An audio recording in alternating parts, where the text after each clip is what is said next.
Hi guys, in today's video I will show you how to test different types of batteries using a multimeter. Let's get started.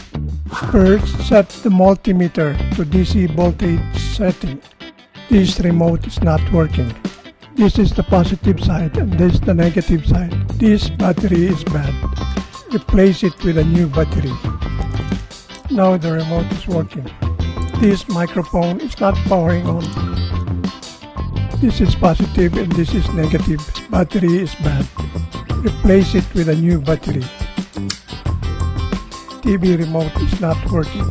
This battery is bad and this battery is weak. Replace the old batteries with the new ones. Let's check it out. Now let's test the 9 volts batteries. Thanks for watching.